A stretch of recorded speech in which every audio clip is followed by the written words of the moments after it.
Hello guys, आज हम पढ़ेंगे चैप्टर 13 क्वाड्रिलेटरल यानी चतुर्भुज का एक्सरसाइज 13.1।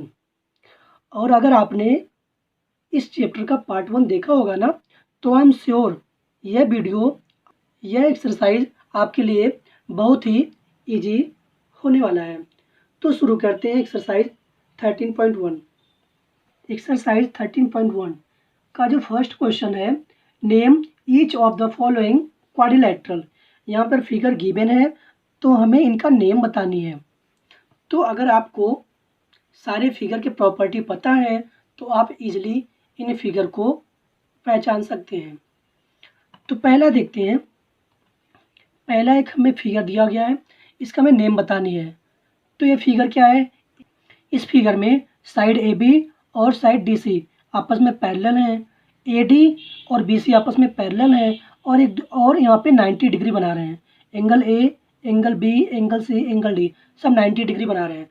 तो यह प्रॉपर्टी रेक्टेंगल का होता है। रेक्टेंगल में अपोजिट साइड पैरेलल होते हैं एंड इक्वल होते हैं एंड ईच एंगल 90 डिग्री बनता है। तो यहाँ पे ये हमारा फिगर जो होगा रेक्टेंगल होगा। तो ये हमारा हो गया रेक्टेंगल।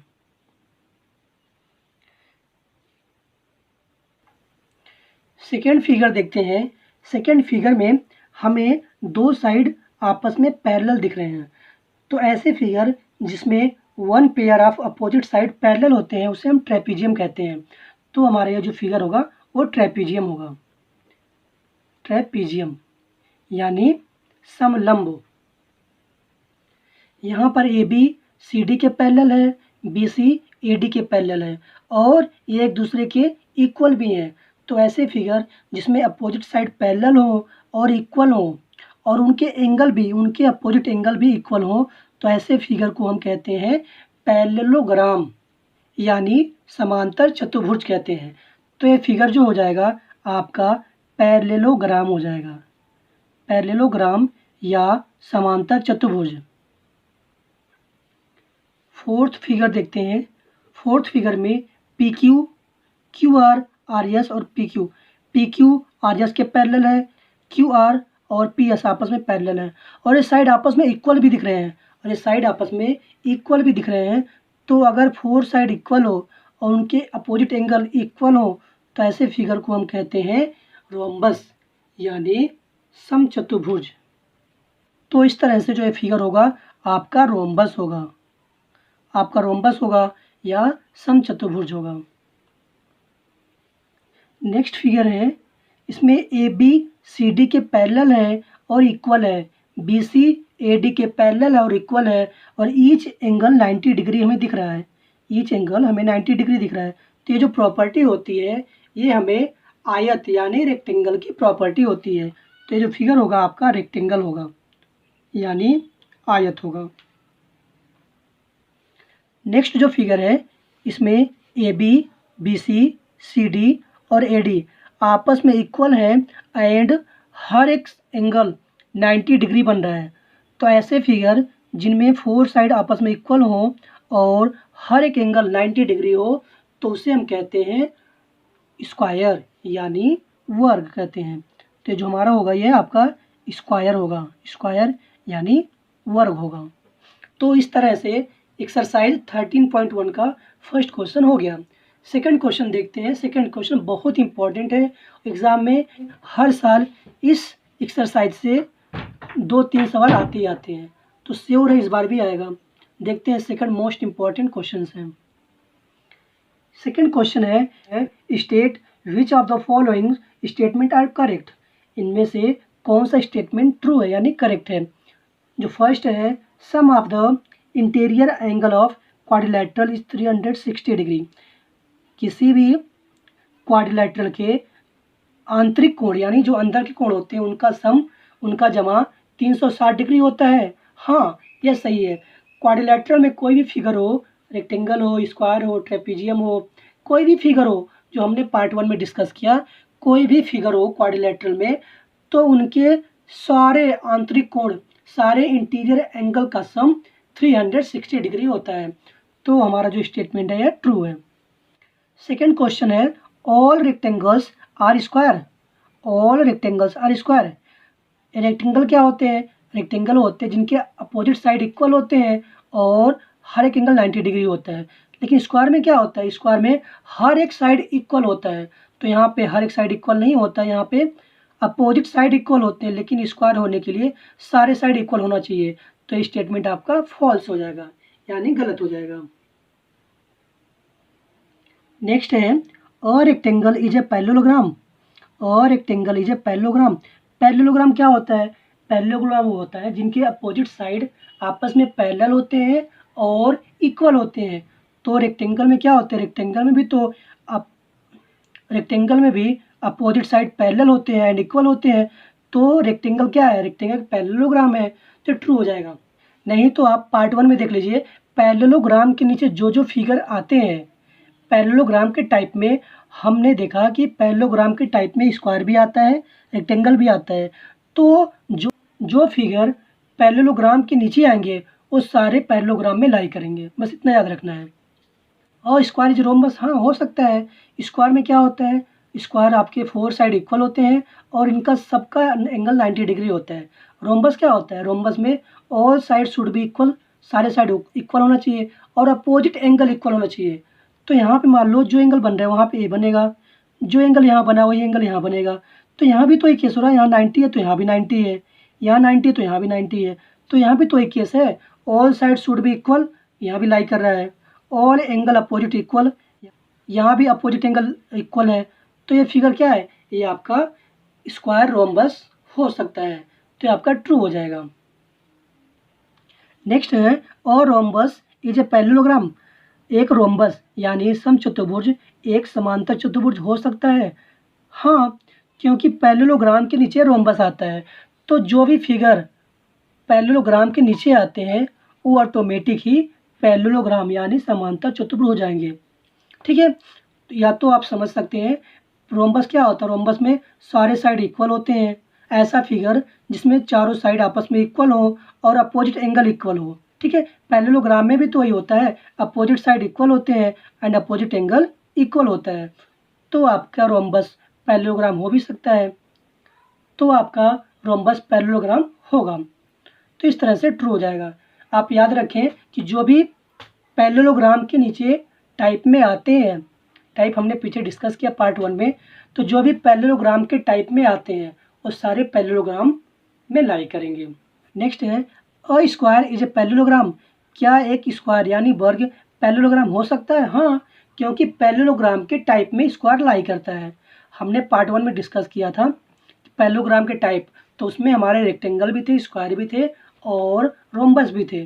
तो स्क्वायर हमारे पैरेललोग्राम होंगे, इस तरह से ट्रू हो जाएगा। नेक्स्ट है a parallelogram is a rhombus. A parallelogram is a rhombus, false, क्योंकि पैरेललोग्राम में जो चीज़ पैरेललोग्राम के अंदर आते हैं, जो चीज़ पैरेललोग्राम के अंदर आते हैं वो पैरेललोग्राम में लाई करेगा। लेकिन जो चीज़ पैरेललोग्राम के अंदर आ रहे हैं ज़रूरी नहीं है पैरेललोग्राम भी उनके अंदर आए। तो यह अपोजिट स्टेटमेंट है और ये गलत है। पैरेललोग्राम रोम्बस नहीं हो सकता। कैसे? एक छोटे से एग्जांपल समझते हैं कि पैरेललोग्राम हमारा रोम्बस नहीं हो सकता। पैरेललोग्राम क्या होता है? पैरेललोग्राम में अपोजिट साइड पैरेलल होते हैं एंड इक्वल होते हैं, अपोजिट साइड पैरेलल होते हैं एंड इक्वल होते हैं। ठीक है, और रोम्बस में all side should be equal, all side should be equal, इनके चारों साइड इक्वल होते हैं। तो रोम्बस में इक्वल भी हो सकता है, नहीं भी हो सकता है। अगर इक्वल हो गया तो लाइक कर जाएगा, अगर नहीं होगा, अपोजिट साइड यहाँ इक्वल है, अभी मान लो ये आपका 5 है तो ये भी 5 है, ये 3 है ये 3 है, तो यहाँ पे तो डिफर है। लेकिन अगर 5 5 सारे 5 5 हो गए, सारे सेम हो गए तो रोम्बस हो जाएगा। तो कंफर्म नहीं है कि ये आपका रोम्बस ही होगा, तो हो भी सकता नहीं भी हो सकता है। तो इस केस में आपका यह स्टेटमेंट फॉल्स हो जाएगा कि अ पैरेललोग्राम इज अ रोम्बस, हो भी सकता नहीं भी हो सकता, कंफर्म नहीं है, तो यहाँ पे चीज फॉल्स हो जाएगा। नेक्स्ट है अ ट्रेपीजियम इज ए पैरेललोग्राम। इसी तरह से हमारा ट्रेपीजियम वाला भी केस है। और ट्रेपीजियम में पैरेललोग्राम नहीं, ये फॉल्स होगा। एक ट्रेपीजियम यानी समलंब पैरेललोग्राम नहीं हो सकता, क्योंकि इसके टाइप में आता नहीं है, पहली बात। और इसमें देख लेते हैं क्यों नहीं हो सकता। जो हमारा पैरेललोग्राम होता है उसके अपोजिट साइड पैरेलल होते हैं और इक्वल होते हैं। सपोज कर ले 5 है, ये भी 5 है।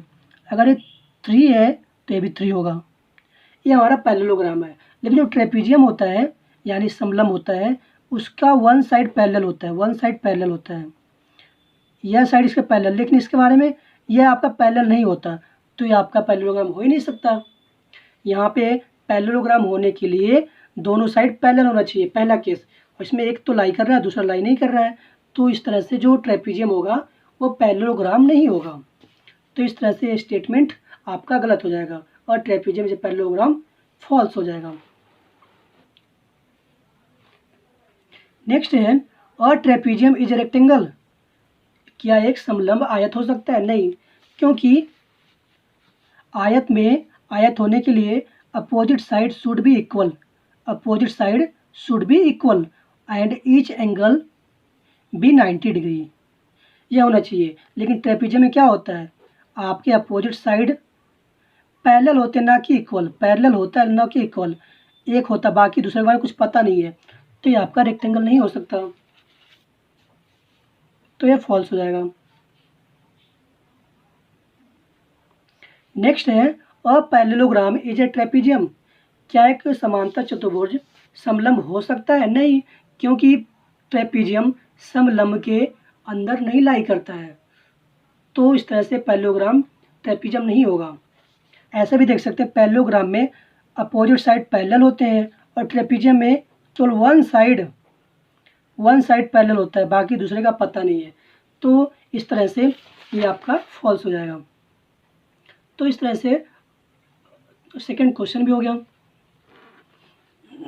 थर्ड क्वेश्चन है, in a quadrilateral all its angle are equal, find the measure of each angle. एक चतुर्भुज में सारे एंगल आपस में इक्वल है, तो बताओ हर एक एंगल कितने डिग्री का हो सकता है।